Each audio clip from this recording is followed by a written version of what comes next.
In a world where survival belonged only to the strongest, there existed an army unlike any other. They were not born warriors, they were forged into them. Every scream, every drop of blood, every shattered bone carved them into living weapons. This was the brutal world of the Roman soldier, where weakness meant death and endurance built empires. In the heart of an empire that stretched beyond imagination stood the silent shadow of destiny. For a Roman boy, childhood was fleeting. At the tender age of 16, sometimes even younger, the drums of war summoned them, tearing them from the embrace of their mothers and casting them into the jaws of a merciless machine. The Roman Legion. The day of selection was not a celebration, it was a reckoning. Young men gathered under the unyielding sun, their faces smeared with uncertainty, their hearts pounding like distant thunder. Before them stood commanders, their cold, piercing eyes sweeping through the crowd, searching for strength and weakness. There was no room for softness here. The empire had no patience for frailty. Those who faltered were discarded, forgotten, but those who endured were chosen. From that moment, the boy they once were ceased to exist. The first lesson came swiftly, brutal in its simplicity. The body was nothing without discipline. From sunrise to dusk, they were stripped of their individuality, their pride, even their names, reduced to mere numbers in a system designed to break them before it built them. The ground beneath their feet became their new home, the barracks their new world, and the whip of the Centurion their new master. Their training began with relentless mental conditioning. They were not yet warriors, they were clay to be molded, hardened, perfected. Sleep was scarce, comfort a distant memory. The commander starved them of warmth and drowned them in commands, forcing obedience in their bones until defiance withered away.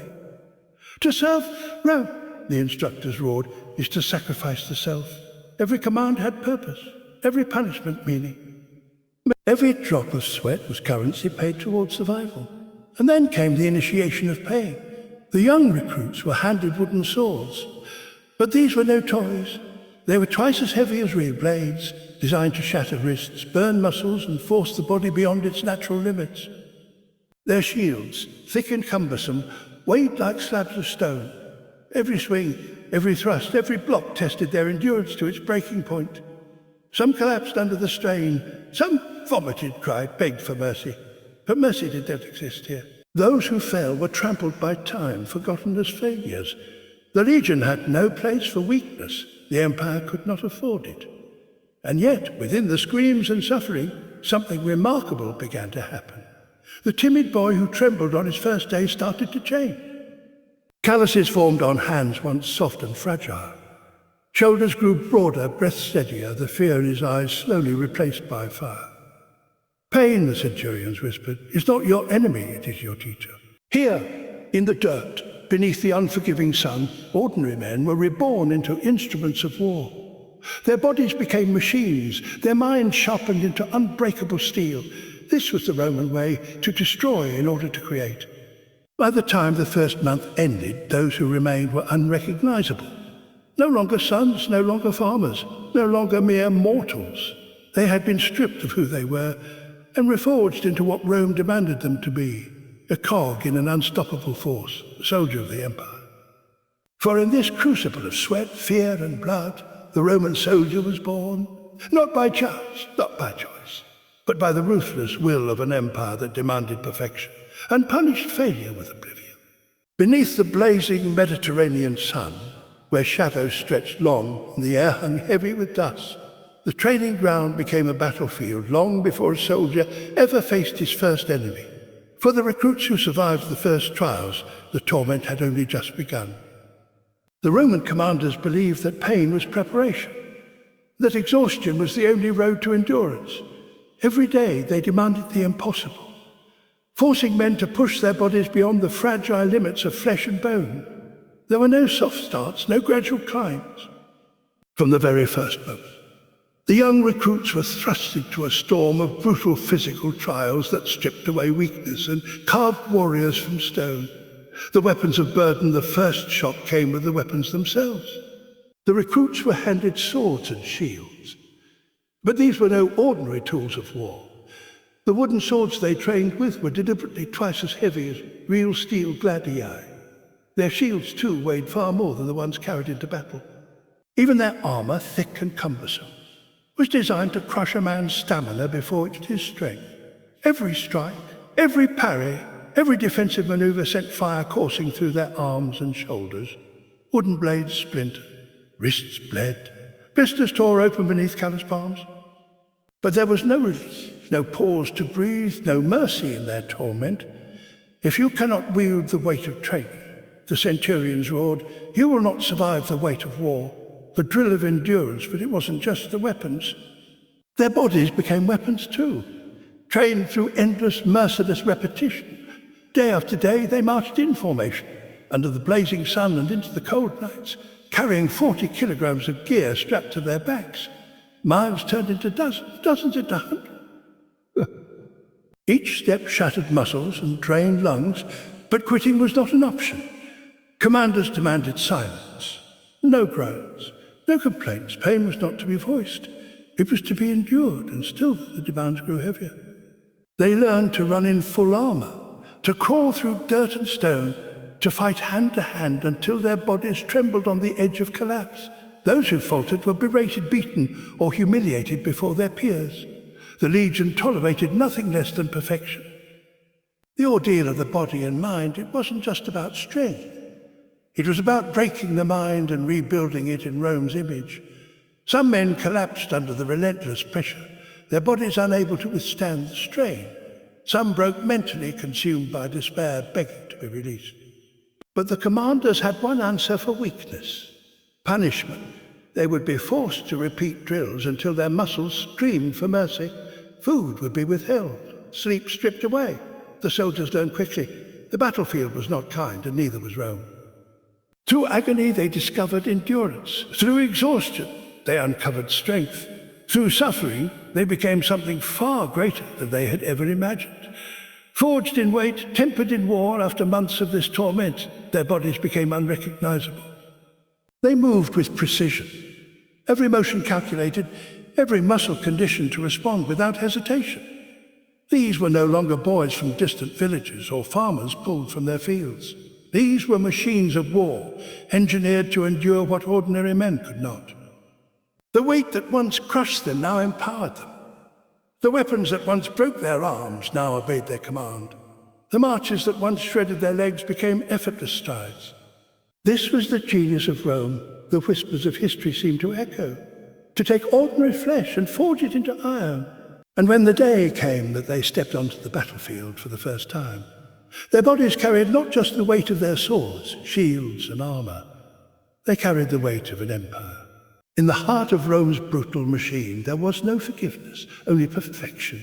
Every movement, every breath, every heartbeat was bound to one relentless demand: obey, endure, excel, or be broken.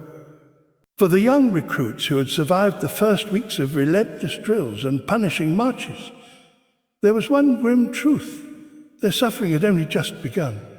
The Roman commanders, the feared Centurions, were not teachers. They were sculptors, and their raw material was human flesh. With iron discipline and merciless resolve, they carved away weakness, hesitation, and doubt until nothing remained but obedience, precision, and power. But the path to becoming a perfect soldier was carved through agony. Failure was a sin in the Roman legions. Failure carried a price far heavier than exhaustion. A dropped sword, a misplaced step, a single hesitation in the chaos of drills.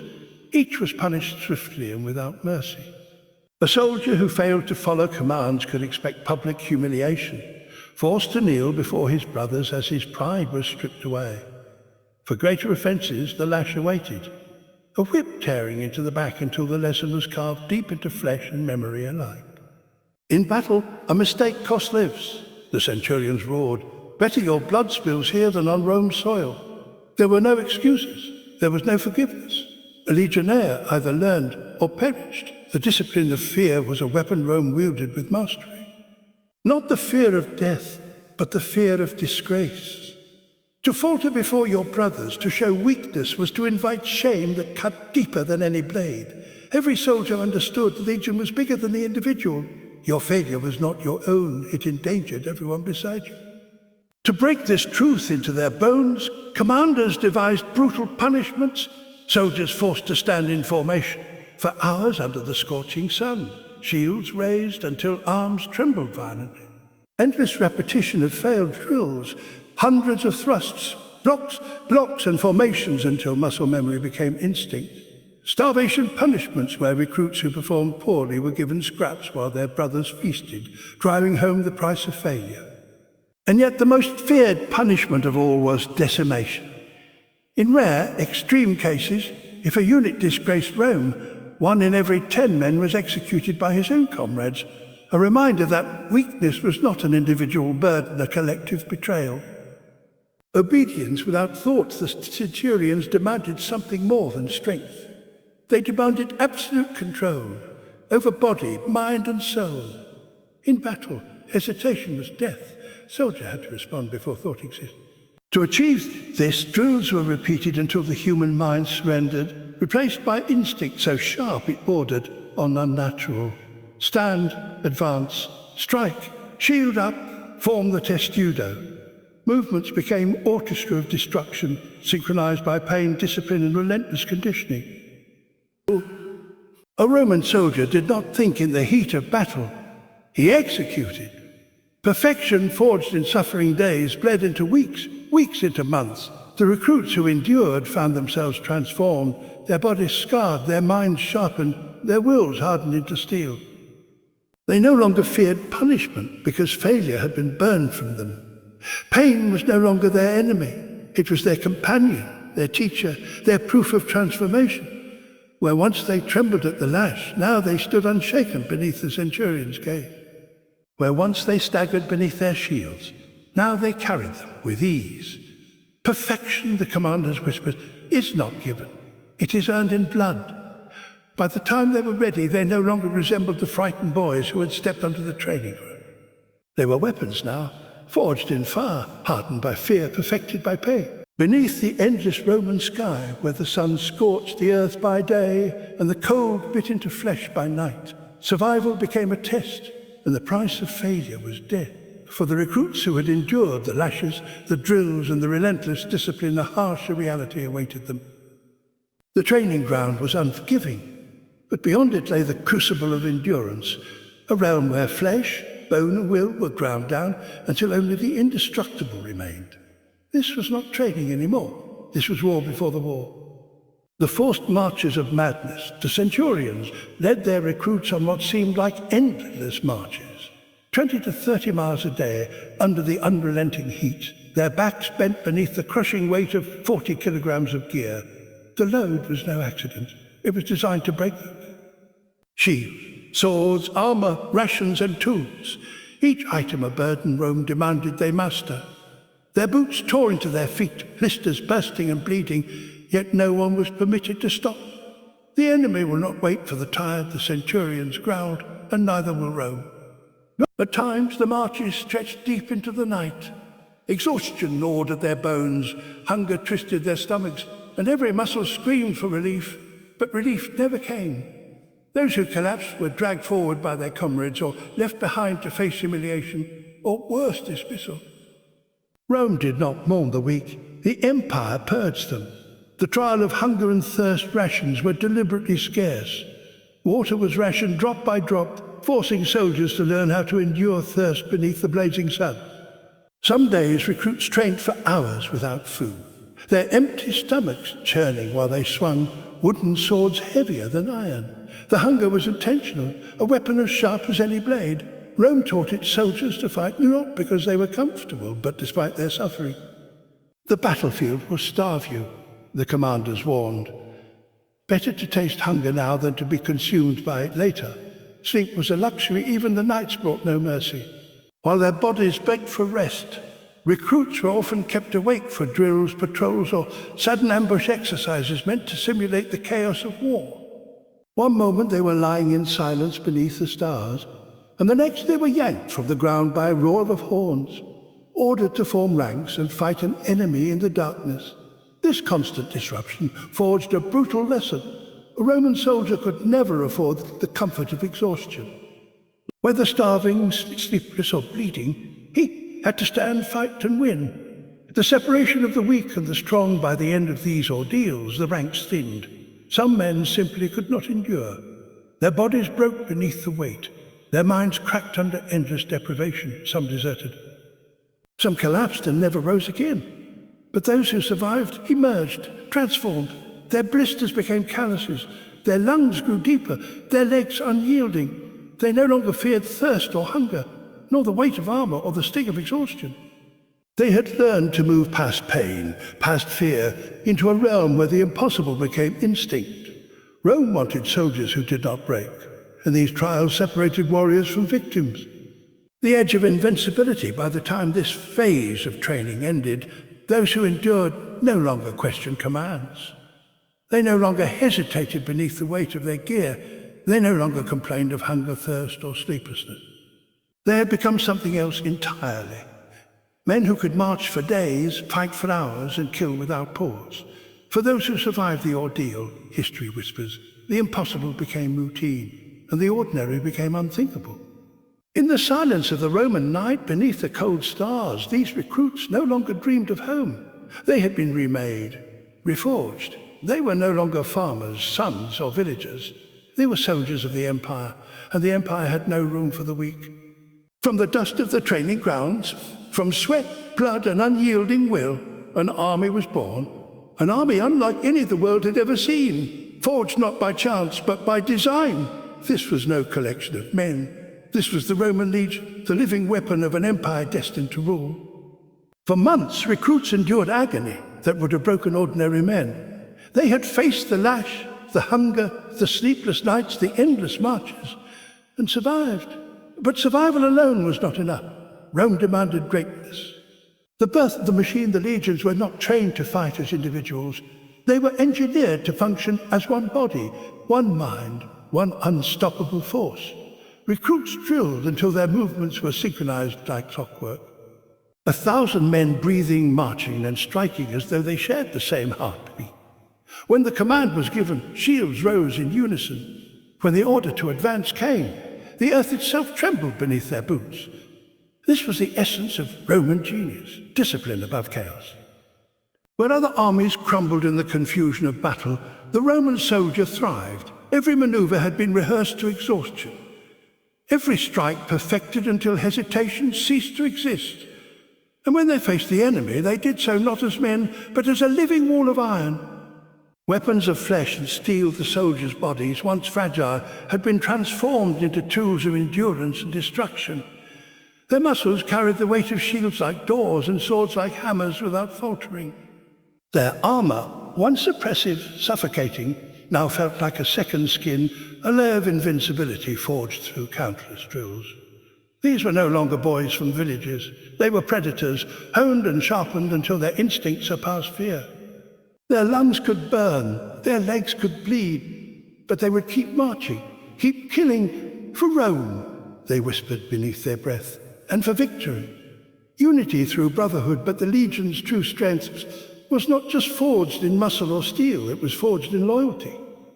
Side by side, shoulder to shoulder, these soldiers became brothers. They bled together, starved together, suffered together. The man to your left was your shield. The man to your right was your sword. Survival was no longer personal, it was collective. In the chaos of battle, they trusted each other completely. One soldier's failure meant the death of many.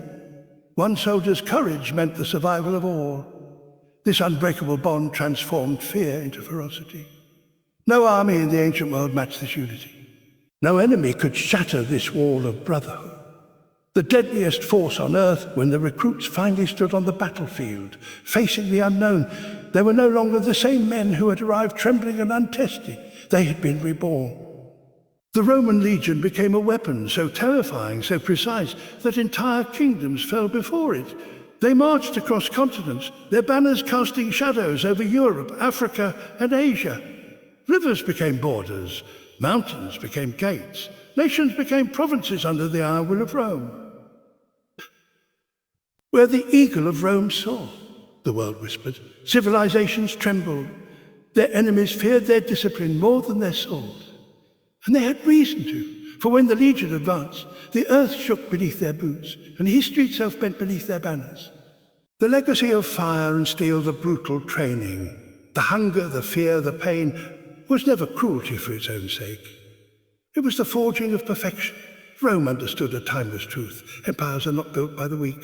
They are carved into existence by men willing to sacrifice everything, including their humanity. And so the Roman soldier became something more than a man. He became the living embodiment of an empire, a force that could not be reasoned with, could not be broken, and could not be stopped. In the silent dawn before battle, history whispers, they stood unshaken, an unbreakable wall of steel and flesh carrying the weight of Rome itself upon their shoulders. This was the Roman legion, forged in blood, tempered in pain, and remembered forever as the deadliest army the ancient world had ever known.